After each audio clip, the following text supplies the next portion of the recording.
Здраво и добро дојдовте во Smart Health. Јас сум магистар по фармација Росана Божиновска и денес ќе ги рушиме табуата поврзани со препаратите од CBD и медицинската употреба на канабисот.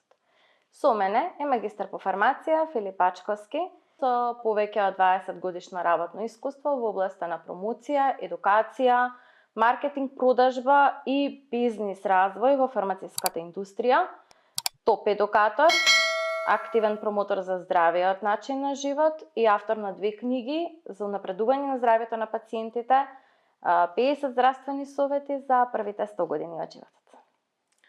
Ти благодарам, Росана, за убавата најава, за поканата за гостување во овој навистина еден модерен и квалитетен подкаст. Секогаш со задоволство прифаќам да поддржам проекти кои што се во насока на унапредување на здравието и здравствениот стил, а во овој случај на унапредување на квалитетот на информациите кои што ги добиваат нашите пациенти, а и здравствените работници воопшто. Ке те прашам директно, дали CBD е нешто што секој фармацевт треба активно да го препорачува?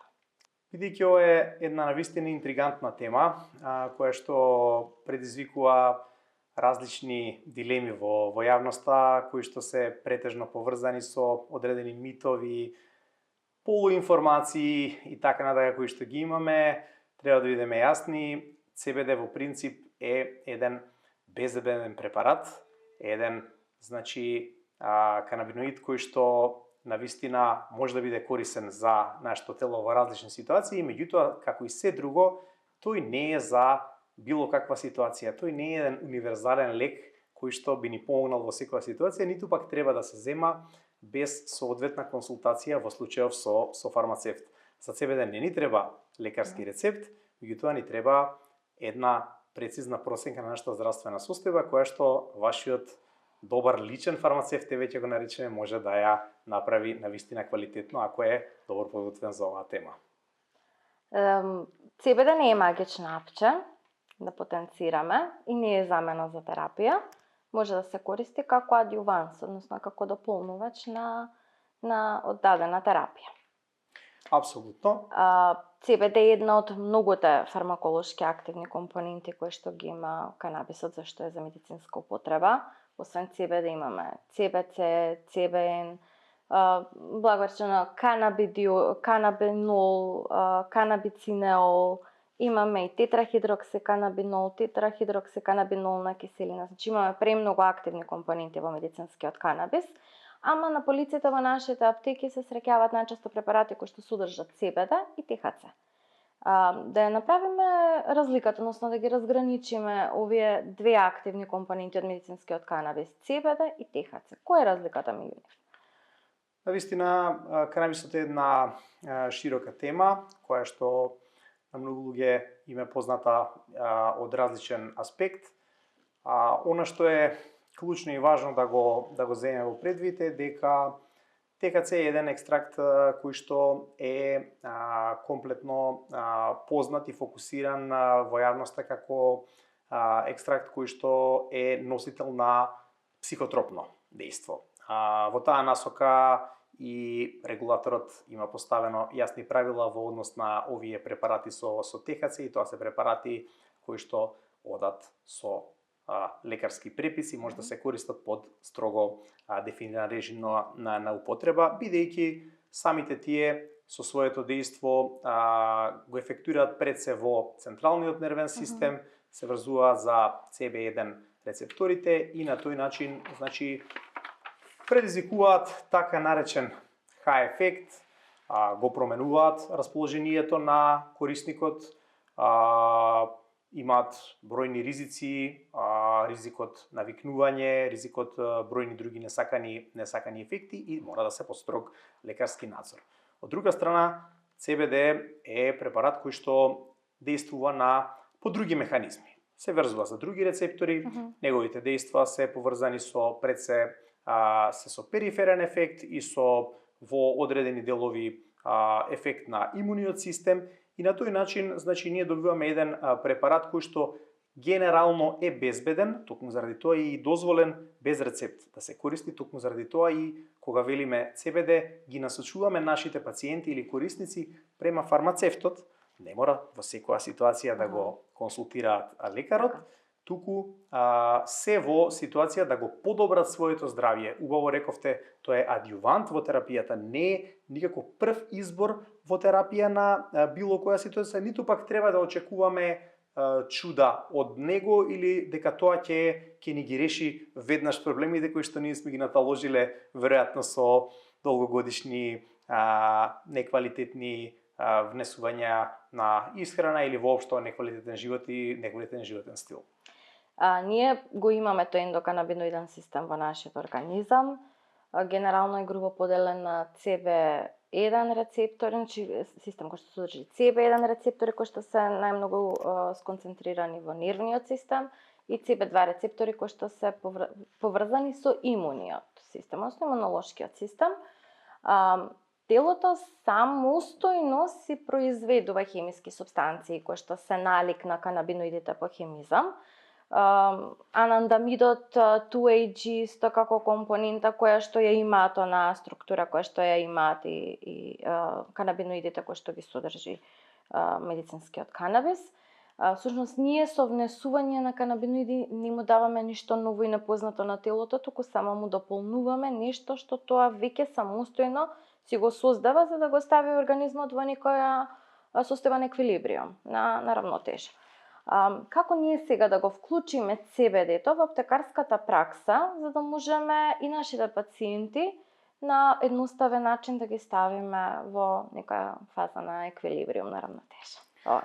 Убаво кажано, навистина CBD е една помошна супстанца, додаток, би рекле, во при одредени терапевтски состојби.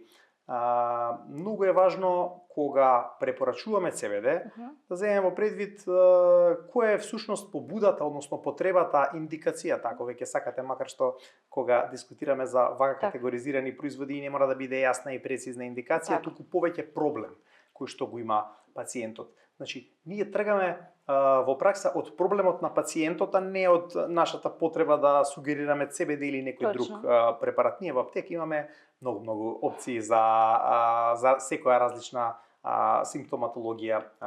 Така да, значи, доколку проблемот е во насока на несоница, проблемот е во насока на одредени болки, проблемот е во насока на одреден пад во имунитетот или некои имунокомпромитирачки состојби, тоа се анксиозност некоја можеби, ситуација во која што нашиот пациент е под зголемен и континуиран стрес, тогаш треба да размислуваме можеби за меѓу другите опции и за препорака на препарати со CBD. Можеме и на конкретен пример можеби да отидеме за да биде појасно тоа за нашите гледачи и слушатели. Ако имаме што е честа ситуација, поготово во денешно време, да имаме пациент кој што се жали на несоница. За несоница ние имаме многу опции за препорака. Може да препорачаме одредени препарати со магнезиум и Б витамини. Може да препорачаме препарати со мелатонин. Може да препорачаме и CBD. Може да препорачаме и нешто трето. Она што е важно е за каков тип на несоница станува збор, да навлеземе малку да поразговараме со пациентот, која е основата на проблемот. Доколку пациентот може да заспие, лесно заспива, а се буди во текот на ноќта и потоа не може да заспие, значи во суштина ние веројатно немаме проблем со мелатонинот. Тој се лачи, ние заспиваме, меѓутоа нашиот организам е возбуден под стресе и се прекинува тоа. Симпатичкиот нервен систем функционира. И тоа е можеби многу полошо отколку да не може да заспиеме одеднаш. Значи ние треба да го смириме во таква ситуација, на пример, е добра идеја да се земат препарати со CBD и нормално ги земеме навечер, ќе ги земеме пред спиење и на тој начин ќе му помогнеме на нашиот систем, како што рековте, да го ставиме во рамнотежа, во еден еквилибриум, меѓутоа не треба да очекуваме дека тоа ќе се случи одеднаш. Во аптека ни се достапни повеќе фармацевски форми кои што содржат CBD, изолати или масла со full spectrum hemp seed oil.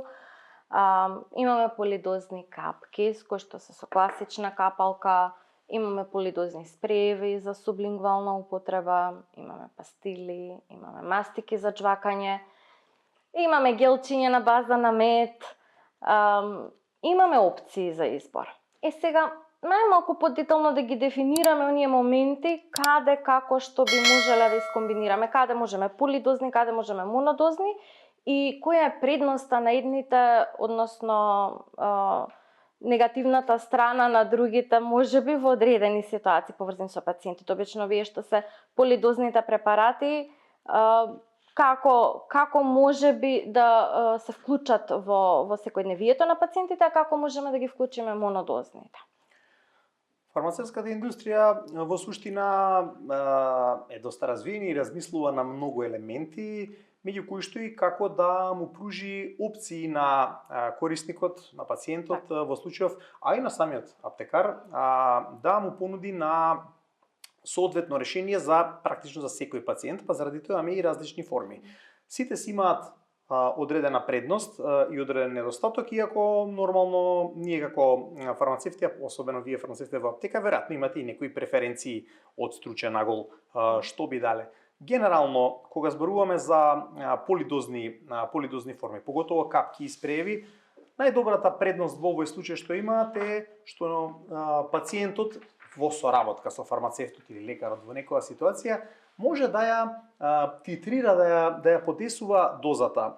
Оно што е интересно кај CBD препаратите и кај други препарати во суштина, не е ексклузивно за CBD се разбира, е дека понекогаш ние не знаеме да ја погодиме од прва идеалната доза.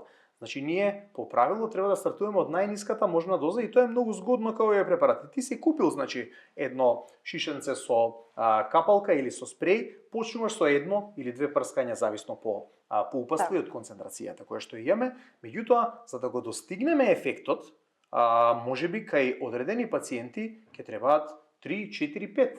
Значи, нас ни треба еден процес на титрација, на подесување на дозата која што можеби трае и повеќе денови. Во таа смисла, овие полидозни препарати имаат таква предност. Може да бидат и сирупи и така натака. Монодозните препарати, генерално, гледано од мој аспект, ми се умилени и подобри, можеби и од машки аспект гледано, бидејќи се попрактични. Тука веројатноста за грешка е многу мала. Знаеме која доза ја зијаме еднаш во точно одредено време, веројатно бидејќи ова е природен препарат, да не заборавиме, значи тој со текот на времето како и секој друг ќе губи од концентрацијата, ќе губи од активните супстанции, мислам, тоа важи и за лекови, кои што се пакувани во, секогаш велам, ако зимате сирупи или нешто друго, испијте ги до крај, нема да ги чувате. Не добиваме ништо со тоа. Стабилноста ќе се намали, не знаеме колку имаме после некое време. Истата ситуација и овде. Монодозен препарат гарантира иста доза, еквивалентна во рокот на време траење, гарантира многу подобра хигиена, нема да успееме да го загадиме за разлика од сирупите кои што се под ризик, значи со тие шприцеви и така натака, и гарантира дека пациентот нема да погреши дали избрал точно 10 капки, 9 капки, дали капката, аголот под која што ја стават. Зборуваме за можеби едноставни проблеми, а не за едноставни кога треба да имаме прецизно дозирање. Така да, кога зборуваме од овој аспект, од аспект на титрација, од аспект на можеби економска некоја логика на пациентов, згодни се полидозни препарати. Ако зборуваме за квалитет, за константна доза, за хигиена, за сигурност, за рок, монодозните препарати секако дека имаат предност. Така да, ако може да дефинирам, може и полидозните препарати се добри додека да ја дефинираме дозава и за пациент што не ја знае, оној што си ја знае дозата или кај што веќе сме одредиле, монодозен препарат има апсолутно предност. Сега обично кога препорачуваме ние од аптека, директно, што се однесува за препарати на база на CBD, препорачуваме по принципот start low, go slow. Таа ние како една девиза што ја имаме, што се однесува до препаратите на база на канабис. И обично препорачуваме да тоа биде во вечерни часови, кога пациентот одмара, или евентуално за денови за викенд, кога има слободни денови, кога ќе може да ги помине деновите во одмор, за да видиме и да добиеме фидбек од негова страна како се чувствува кога го зема препаратот. Сега, дали сметаш ти како магистар по фармација дека полидозните препарати тука ни се попаметен избор, да ги препорачаме на пациентите. Кога имаме момент кога ние не знаеме точно кој е прагот на толеранција на канабиноиди кај пациентот. Дали можеби полидозните препарати во овој момент ни се попаметен избор од монодозните, со оглед на страна која ставиме стабилноста, додека не дефинираме праг на толеранција за канабиноиди на таргетираниот пациент и дефинираме понатаму со која монодозна формулација биоделе, со која доза дневна или поединачна или максимална дневна. Мислам дека погодивте во центар на проблемот, односно на ситуацијата, и токму заради тоа и француските производители го дале овој широк опсег што го споменавте на производи. По правило за сите производи кои што делуваат во аспект на нервниот систем или на имунитетот, секогаш одиме со, а и воопшто во фармацијата, ако може да постигнеме ефект со пониска доза, секогаш треба да го направиме тоа. Истото важи и овде, особено поради целата таа стигма и нејаснотија, магла која што можеби некои пациенти имаат околу производот. Значи, во таква насока и понекогаш некој наш балкански, ќе кажам, менталитет кој што вика дајте ми го веднаш тоа што пишува Форте или Ултра, појакото Рапид. Не, тоа е погрешен пристап во секој случај, а поготово во овој кога не знаеме што е, кога прв пат го ставаме пациентот, мора да го ставиме на почетнава доза. Во тој аспект, додека да се дефинира дозата, се корисни полидозниве препарати. Треба да земеме предвид дека овдека има еден сложен механизам на обработка на овие препарати, значи користење на ензими на црн дроб, и ние зависиме не само од тоа дали пациентот прв пат воопшто користи CBD или не, дали користи антидепресивна терапија или не, дали користи, колкава е неговата физичка големина, височина, килажа, дали му е во добра состојба црниот дроб, или можеби е веќе тој истоштен од некои други лекови или алкохол, антикоагулантна терапија. Значи, така да, во тој контекст, исправен изборот да се оди со ниска почетна доза, исправен изборот кога не знаеме што да очекуваме, да се оди со вечерно земање за почеток, што е поврзано и со некои очекувани или можни несакани нуспојави. Рековме, не се чести кај CBD, ама може да се појават нормално, не постои најбезбеден лек. Апсолутно. Секој си има несакан ефект пропратно со него, па дури еден обичен парацетамол. И колку е поголема дозата, толку се поголеми и несаканите ефекти. Заради тоа е и сосема логично, и тоа треба да го прифатиме, дека за тоа почнуваме со минимална доза, за да утврдиме и која е толеранцијата на пациентот, како во однос на ефектите, така и во однос на нус ефектите.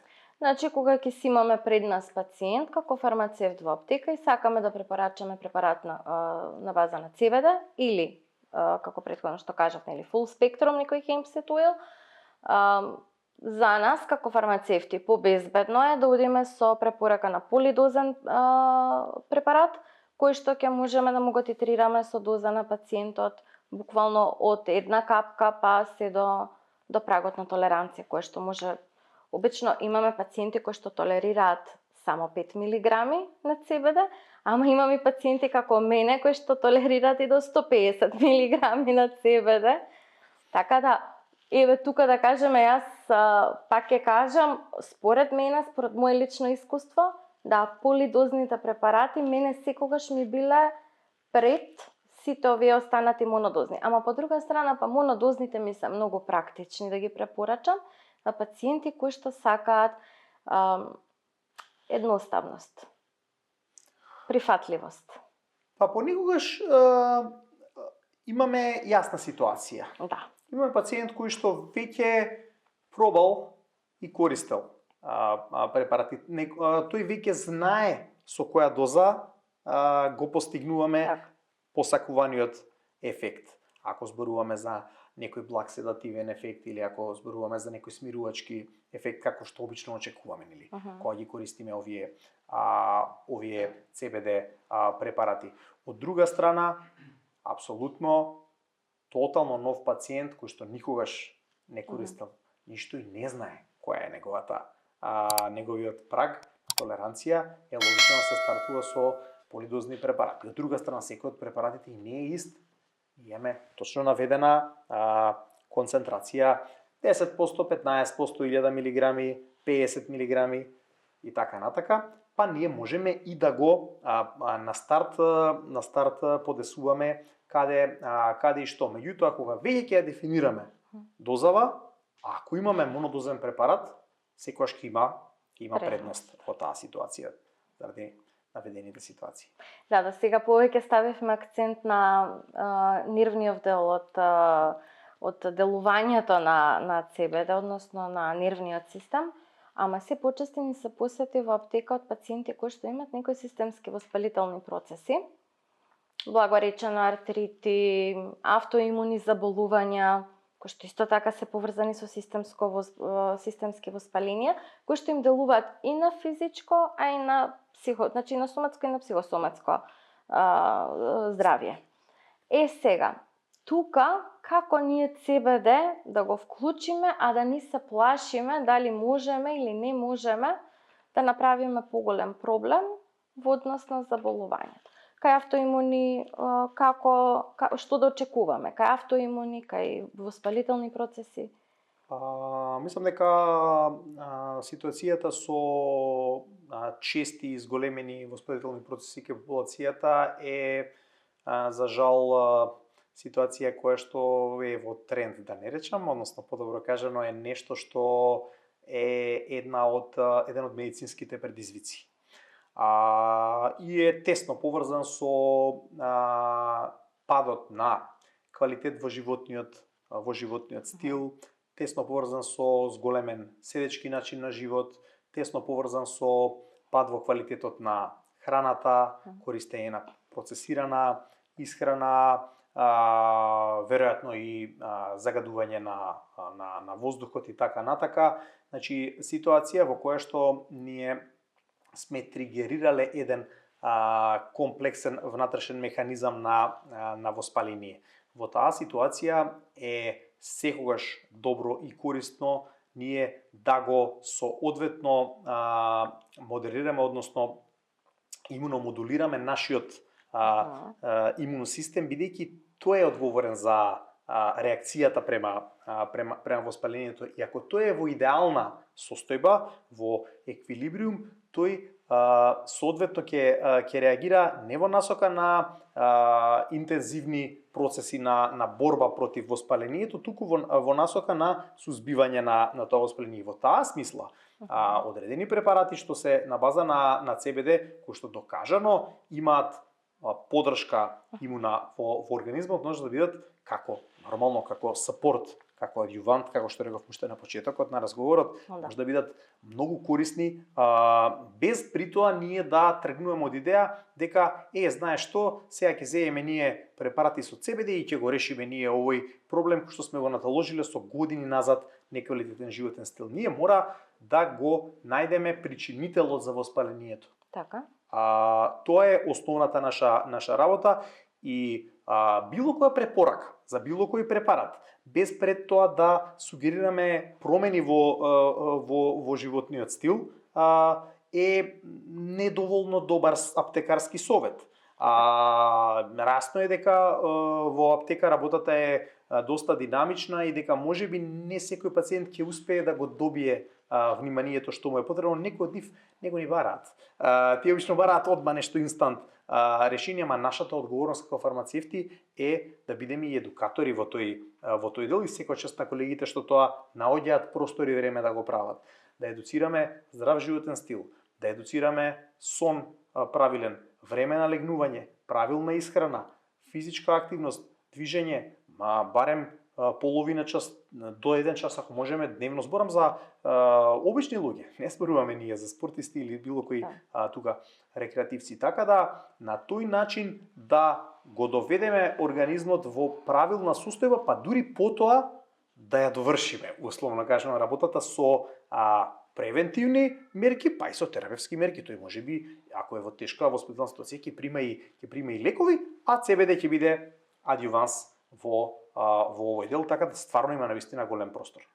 Доколку не би биле едукатори во однос на пациентите за вакви ситуации, тогаш би можеле слободно да ги затвориме аптеките и да останеме со маркети и со драгери. Па добро, навистина широка тема.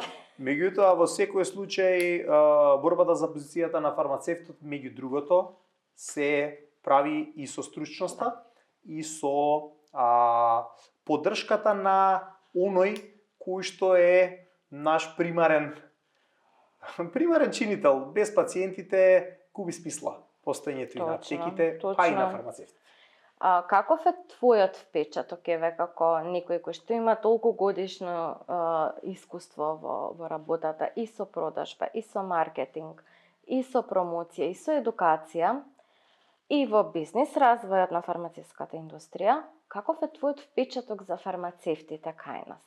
Конкретно, не само за фармацевтите, зборам за фармацевската фела, за нашиот фармацевски сектор, колку ние сме обучени, колку ние сме спремни да излеземе со став поврзан со медицинскиот канабис и со препаратите на база на CBD, и тоа јасно и гласно и сигурно, одговорно да го понудиме на нашите пациенти.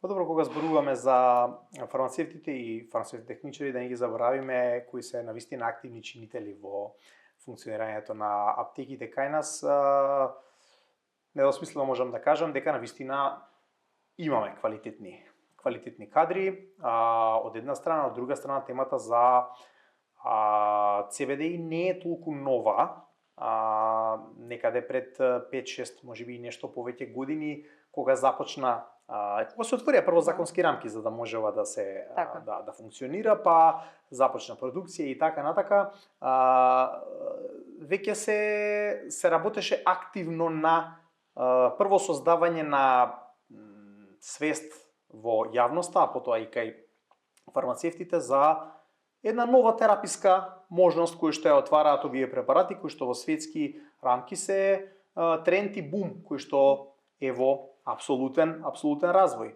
И сега, за жал, како и секоја друга работа која што овдека започнува, неопходно е да се рушат митови, тоа не е завршен процес овде, меѓутоа фармацевтите кои што сакаат да бидат препознаени како сериозни здравствени лица и едукатори, мора да бидат спремни, меѓу другото, и за овие производи, и дел од нив нормално вложуваат во својата едукација. Јас ќе испратам една порака овде, дека ниедна едукација, па и за потребата на производи базирани на CBD, не е залудна, таа ве прави поквалитетен кадар, креира поголема вредност за вас во очите на вашите пациенти, каде што во суштина е и клучната суштинска улога на фармацевтот, и тоа е единствен начин да избегнеме етикетата на продавачи во бел мантил. Ние сме советувачи, или треба да бидеме советувачи, да ги водиме пациентите, се разбира со едно сериозно жонглирање со време, простор, таргети, бројни математики тука кои што се направени, се додека не се дојде до едно разбирање и од филата и од државата дека треба да добие вистинска позиција фармацевската професија, а поготово аптека. Ако ставиме акцент на пациентот, тоа ќе ни биде многу едноставно.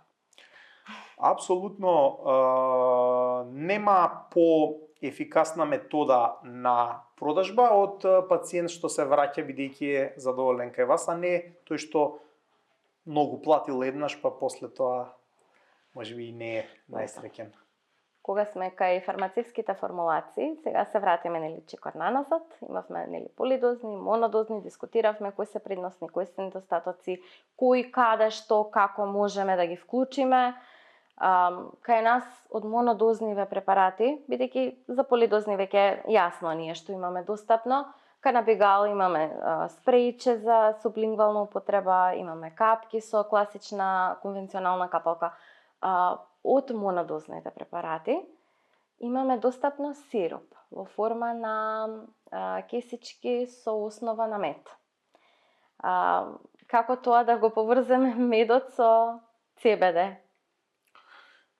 Па добро, навистина канабигал е една екстензивна линија во која што влегуваат препарати како за внатрешна употреба, кои што ги споменавте, така и за надворешна дерматолошка употреба, па и за некои специфични состојби, како што е псоријаза, како што е првут и така натака, значи атопична кожа, атопичен дерматит и слично, навистина тоа е една екстензивна линија. Меѓутоа, кога го зборуваме конкретно за оралните дозажни форми и особено за монодозните форми, тука дефинитивно фаворит е канабигал сирупот, кој што е во еден популарен стикпак пакување, доста практично заради тоа што овозможува да ја внесеме една нашава цела доза на еден безбеден хигиенски начин и да го задржиме концентрацијата во текот на целиот период на време траење на рок на употреба на препаратот. Сега медот е избран како еден медиум за дистрибуција на маслото од екстрактот од CBD, бидејќи од една страна во најголем број од случаите препаратот се користи, рековме, во вечерните часови. Користењето на сладки работи како прво не стимулира да го прифатиме на подобар начин овој производ.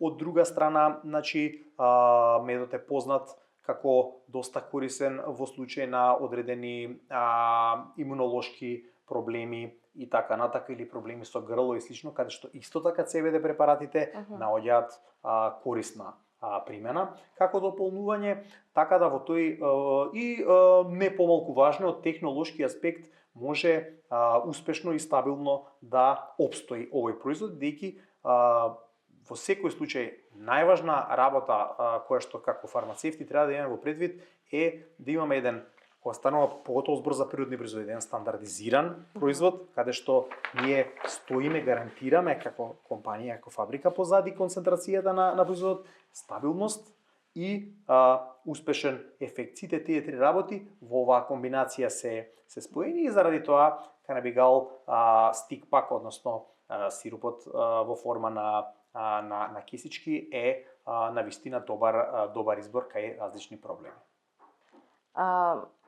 Магистар Филип, да ги дефинираме вака на брзина краткиве прашања што ни се од најголема полза и нас фармацевтите во аптека, а и за пациентите кои што се заинтересирани, сакаат и можеби пробале до сега многу препарати и немаат ефект конкретно на подобрување на квалитетот на сопственото здравје, да им конкретизираме, значи во кратки црти со по една реченица за препаратите за CBD. CBD наутро или навечер? Генерално, ако прв пат користиме, мудро е да се зима навечер. Исто така, ако индикацијата е несонница, се разбира дека ќе го земеме 30 на минути пред спиење. Доколку го користиме за анксиозност или некои стрес ситуација која што може би се случи во текот на денот, треба полека да го воведуваме препаратот и да мониторираме ефектите кои што ги имаме врз организмот, односно нус ефектите, дали има некоја поспаност, дали има некој замор, дали има некој пад во концентрацијата. Во таква ситуација ќе се консултираме со нашиот фармацевт. Со или без храна? Во пракса е подобро заради апсорбцијата да се користат после јадење. Најголем фаворит во ваква ситуација е ако ги внесуваме тука заедно, односно после некоја масна храна. Следното прашање кое што најчесто сум го добивала во аптека, дали може да се комбинира со антидепресиви? Ова е една деликатна тема и бидејќи самите пациенти се деликатни, а и заради тоа што во суштина може да дојде до одредени интеракции поради метаболизирањето преку црниот дроб. Меѓутоа, заради тоа е важно ние како фармацевти да прашаме која терапија ја зема пациентот, Така. нели, додека не ни овозможи системот да ги гледаме сите тие терапии што ги земал наназад, ако не ја знаеме, нели? Ако не дојде во истовремено со сите рецепти. Така да во таква ситуација, значи, можно е, меѓутоа со внимание, понекогаш со консултација со самиот лекар ако не е возможна таква комуникација и со правилно распоредување на земањето на лековите. Можеме да го земаме едното во текот на денот, другото навечер и така натака и да минимизираме ризик. Во секој случај треба да пратиме како ќе се одвива пациентот и заради тоа е важен тој однос пациент-фармацевт.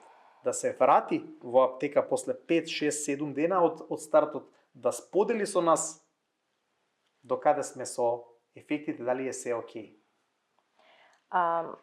Кога пациентот, и тоа исто често прашање, кога можам да почнам да чувствувам некаков ефект од препарат со CBD? Зависи пред се од самиот пациент, од неговата здравствена состојба, години на возраст, физичка кондиција, килажа состојба на црн дроб, кај некој и дали ќе погодиме дозата. Од прва, кај некој може после ден-два да почнеме да чувствуваме значајни ефекти, кај некој може би и 2 недели ќе поминат со титрација додека да дојдеме до вистинската доза, нели, за да го дојдеме до саканиот ефект. Можеме да го користиме долгорочно или имаме ограничувања во употребата? Доколку се мониторира соодветно, нема спречување да го користиме и во повеќе месечен период. Меѓутоа, мојот принцип е дека нема потреба да земаме нешто што не ни треба. Значи, ако во некој случај позади проблемот е нешто што треба да се реши. CBD во најголем број од случаите е, рековме, еден адјуванс, еден помошник да ги реши симптомите, а не да реши основата на проблемот самостојно. Така да, ако е проблемот во животниот стил, ако е проблемот во некоја физиолошка состојба, треба да го решиме тој проблем, а CBD само да ни помогне да тоа побрзо го постигнеме и поефикасно да го едноставно мотивира нашиот организам да го решиме проблемот. Меѓутоа, ако ние сме под некој хроничен стрес, кој што нема да помине сам од себе, можеби е екстерен фактор. Некој во таква ситуација ние може да го користиме тоа повеќе со внимание, иако немаме несакани ефекти и на еден средно долг рок, така да се изразам. Значи пациентите може да се ослободат дека доколку имаат потреба, колку имаат потреба, толку може да си го користат. Генерално кажано, нормално додека си воспостават рамнотежа со начинот на живот. Додека да се воспостави рамнотежата, никогаш не би сугерирал до животно земање, затоа што овие препарати едноставно не се од тој тип. Тие се за времено подобрување на симптомите и состојбите. Кои пациенти ќе ни се препознаат во овие препарати? Во препораката за овие препарати? Кои ни се индикациите кои што главно можеме да ги потенцираме за нашите пациенти да се препознаат и да дојдат да побараат консултација и помош во аптека, конкретно за препаратите на база на CBD? Широк е спектарот на пациентите и верувам дека секој пациент во некој период од животот би дошол во состојба во која што би можело да му биде корисна примената на препарати на база на CBD. Во секој случај, први фаворити се пациенти кои што се изложени на стрес, анксиозност, кои што имаат пад во имунитетот, кои што имаат проблеми со сонот, кои што имаат одредени болки од невролошка природа или кои што траат подолго време, можеби се предизвикани од сосема некој друг системски проблем. Во таква ситуација CBD препаратите можат да им олеснат побрзо да го стабилизираат својот систем.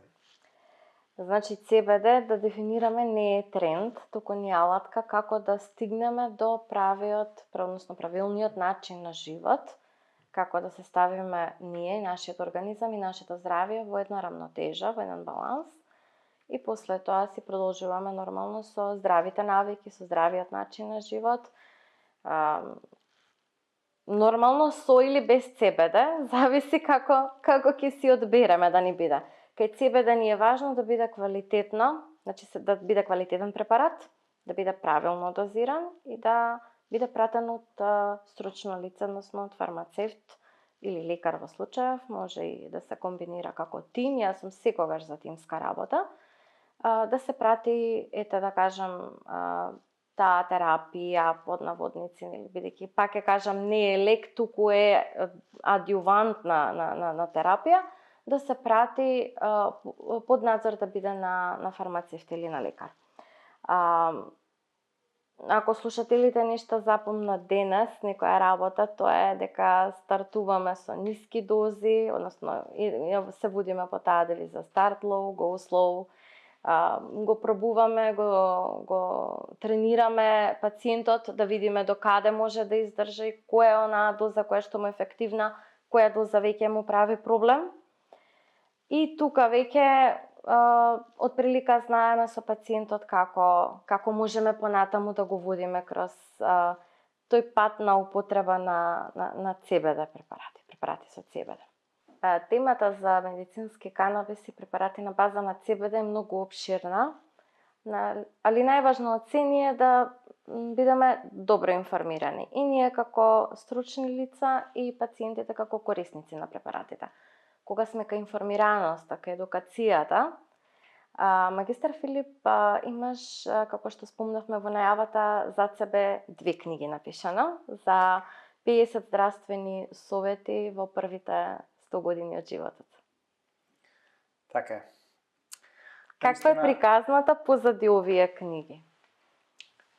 Значи, книгата 50 еднакво на 100 и 50 поголема од 100, вториот дел, провокативно наречени 50 здравствени совети за првите 100 години од животот се плод на еден проект за унапредување на здравствената свест под брендот Топ Едукатор, кој што во суштина има за цел да го унапреди разбирањето пред се на пациентите за основните и најчестите здравствени проблеми.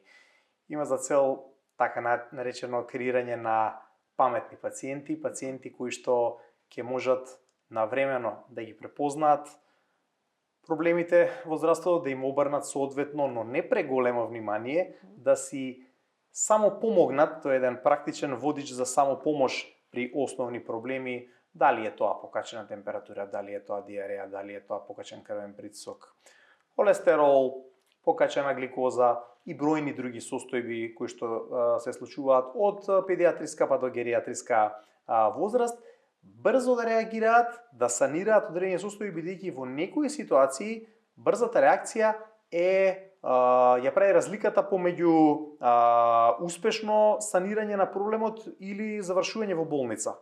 Игнорирање на некои проблеми може да придонесе доста потешка здравствена слика, а од друга страна презасилување на некои проблеми и одење на лекар за било каква работа го одзема вниманието и времето на лекарите од пациентите кои што навистина имаат проблем. И во тој контекст нема ограничување, ниту пак може да постои состојба во која што ние премногу знаеме за нашето здравје. Секоја здравствена едукација ја сметам за корисна и правилна, и во тој контекст се направени овие книги едноставно брзо да го водат пациентот, родителот